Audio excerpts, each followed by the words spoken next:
সম্মানিত ভিউয়ার্স, কেমন আছেন সবাই? আশা করি আল্লাহর রহমতে ভালো আছেন। আপনাদের সাথে আমি রয়েছি মোহাম্মদ রাশেদ মোশাররফ, শিক্ষক নিবন্ধনধারী, কারিগরি শিক্ষা ও trade instructor, Itna, Nurpur, DD মাদ্রাসা, ইটনা, কিশোরগঞ্জ। সম্মানিত ভিউয়ার্স, আমার নিজ জেলা জামালপুর ও নিজ উপজেলা সরিষাবাড়ি উপজেলা। আপনারা দেখছেন job teachers TV. Job teachers টিভির পক্ষ থেকে সম্মানিত ভিউয়ার্স, ভাই ও বোনদের জানাই আন্তরিক শুভেচ্ছা ও অভিনন্দন। সম্মানিত ভিউয়ার্স, আজকের আলোচ্য বিষয় ট্রেড ইনস্ট্রাক্টর পদে মেকানিক্যাল ড্রাফটিং উইথ কেডে কোন বিষয়ে ডিপ্লোমা পাসধারীরা শিক্ষক নিবন্ধন পরীক্ষা দিতে পারবেন।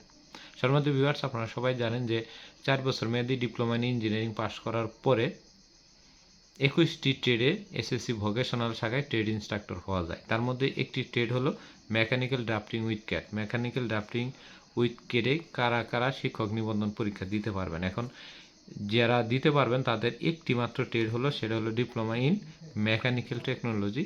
তারা এই ক্ষেত্রে আপনার মেকানিক্যাল ড্রাফটিং উইথ ক্যাডে শিক্ষক নিবন্ধন দিতে পারবেন, এর বাহিরে কেউ দিতে পারবে না। এখন অনেকে এই বিষয়টি বলেন যে এটা যেহেতু মেকানিক্যাল সাবজেক্ট, তাহলে ডিপ্লোমা ইন মেরিন ইঞ্জিনিয়াররা এই ট্রেডে দিতে পারবে, কিন্তু এটা দিতে পারবে একই ধরনের হলেও আমাদের যে এনটিআরসির যে প্রবিধান রয়েছে, লিখিত পরীক্ষার প্রবিধানে শিক্ষাগত যে যোগ্যতা কথা বলা হয়েছে, সেখানে মেরিন ডিপ্লোমাদের কথা বলা হয়নি। তবে ইচ্ছাকৃতভাবে কেউ দিলে, পাশ করলে বা এমপি হলে তাদের হতে পারে, কিন্তু আমরা আমাদের প্রবিধান অনুযায়ী যেটা বলবো যে মেকানিক্যাল ড্রাফটিং উইথ কেডে শুধুমাত্র মেকানিক্যাল টেকনোলজি থেকে যারা ডিপ্লোমা ইন ইঞ্জিনিয়ারিং পাশ করেছেন তারাই শুধুমাত্র মেকানিক্যাল ড্রাফটিং উইথ কেডে ট্রেড ইনস্ট্রাক্টর পদে শিক্ষক নিবন্ধন পরীক্ষায় সার্কুলার এবং আবেদন করে পরীক্ষা দিতে পারবেন, বা পরবর্তীতে এমপি হলে চাকরি করতে পারবেন এসএসসি ভোকেশনাল শাখায়।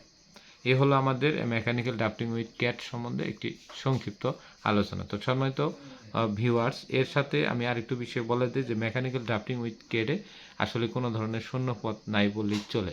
তাই এই ধরনের পদে মেকানিক্যাল টেকনোলজি থেকে যারা পাশ করেছেন তারা ভুলেও আবেদন করবে না, কারণ আপনারা এই মেকানিক্যাল ড্রাফটিং উইথ ক্যাডে আবেদন করলে দেখা যায় 1 2 জন পাশ করবেন, কিন্তু 1 2 শূন্য পদ সারা বাংলাদেশে থাকবে না। তাই মেকানিক্যাল ট্রেডে পড়াশোনা করলে অন্য ট্রেডে আপনার যে ট্রেডে শূন্য পদের সংখ্যাটা বেশি রয়েছে সেই পদে পরীক্ষা দেওয়ার জন্য চেষ্টা করবেন। আর যেহেতু সামনে 19তম শিক্ষক নিবন্ধন এর সার্কুলার প্রকাশিত হবে, ভেবেচিন্তে আবেদন করার জন্য মেকানিক্যাল টেকনোলজি যারা রয়েছেন তাদেরকে অনুরোধ করছি। এই হলো আমাদের মেকানিক্যাল ড্রাফটিং উইথ ক্যাড সম্বন্ধে একটু বিস্তারিত আলোচনা। ধন্যবাদ সবাইকে। সবাই জব টিভির সাথেই থাকুন এবং ভিডিওটি যদি ভালো লেগে থাকে তাহলে অবশ্যই লাইক, কমেন্ট, শেয়ার দিয়ে আমাদের পাশে থাকবেন।